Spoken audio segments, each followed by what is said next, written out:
Deuxième chose, c'est on en a fait beaucoup en 2025. On a fait le plus grand effort de réduction de dépenses de fonctionnement de l'État, ce qui a permis aux collectivités et aux dépenses sociales de continuer à augmenter. C'est quand même la réalité. On va continuer. Vous savez, j'ai fait plein d'annonces pendant des mois sur les agences, les opérateurs. Le Premier ministre a aussi fait des agences. De ce point de vue-là, agences opérateurs, il y a 70 mesures que les ministres doivent appliquer. Nous tous, on a tous les ministres, on a une feuille de route. Il y a 70 mesures de suppression, de rationalisation, de fusion. On réduit les dépenses de communication. On réduit les dépenses de commande publique. Donc oui, je peux vous dire, vous me connaissez, ce sujet d'économie en 2025. Ici, on ne suit pas la foule, on analyse les faits. Si c'est aussi ta vision, abonne-toi. On avait dit on voulait 5,4% de déficit. On a fait combien? 5,4. Deux questions Pas encore, parce que je Amélie suis Montchalin. seule, mais parce qu'on y a mis tous les parlementaires, tous les syndicats, toutes les associations patronales, toutes les collectivités, tous les trimestres à Bercy.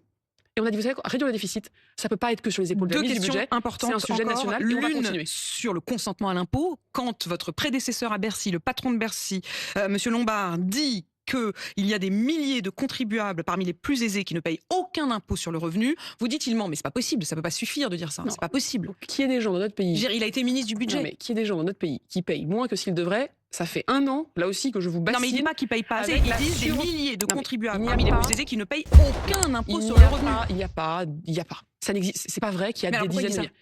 Ce qu'il est vrai. Non, pardon, pourquoi il dit ça? Il s'est d'ailleurs lui-même un peu précisé et corrigé ensuite. Ouais, Éric enfin, il Lombard. était quand même ministre de l'économie. Il dit n'importe quoi. Il a dit, et je le dis, ce qui est vrai. D'ailleurs, Éric Coquerel, le président de la commission des finances, insoumis. Il est venu Que à je reçois Bercy. sur BFM TV dans un instant. Il est- Il viendra répondre. Il est justement à ce que vous venu dites. à Bercy. Qu'est-ce qu'il a vu? Il a vu ce qu'on connaît tous, et ce sur quoi on agit.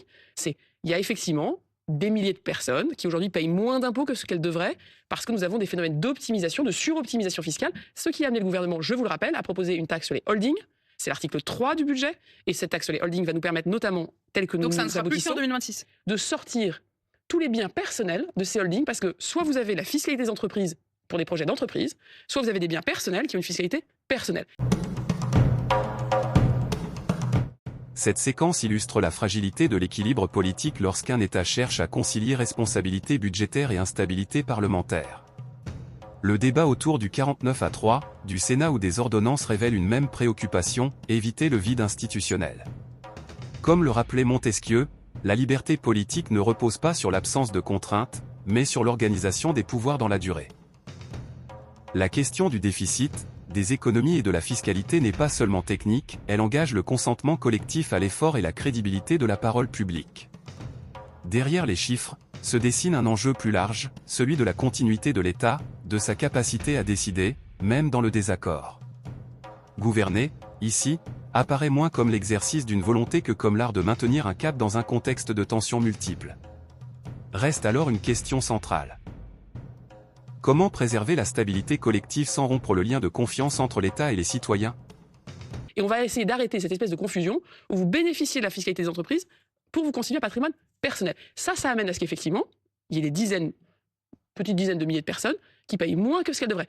Et donc, nous, on lutte contre la fraude, on lutte contre la suroptimisation, mais je le dis vraiment très solennellement, s'il y avait des dizaines de milliers de personnes qui payaient 0 impôt sur le revenu alors qu'ils sont fortunés, 1, ça fait longtemps qu'on l'aurait su, 2, ça fait longtemps qu'on l'aurait combattu, donc il y a la suroptimisation, et maintenant on la combat. Merci. Et vous avez dans le budget beaucoup de mesures, parce que c'est aussi un enjeu, vous l'avez dit, de consentement à l'impôt, de justice, d'efficacité et de respect des Français avec les uns et les autres. Et donc sur ce sujet, ça fait 1 an que je travaille, et il y a des résultats qui seront, je l'espère, dans le budget qui sera, Amélie de bientôt Montchalin, adopté. ministre du budget. Merci d'avoir répondu à Je mes vous en prie. questions. Il est 8h47 sur Si MCB. tu fais partie de ceux qui veulent comprendre avant de réagir, abonne-toi, active la cloche des notifications et partage la vidéo, même à une seule personne, ça aide énormément.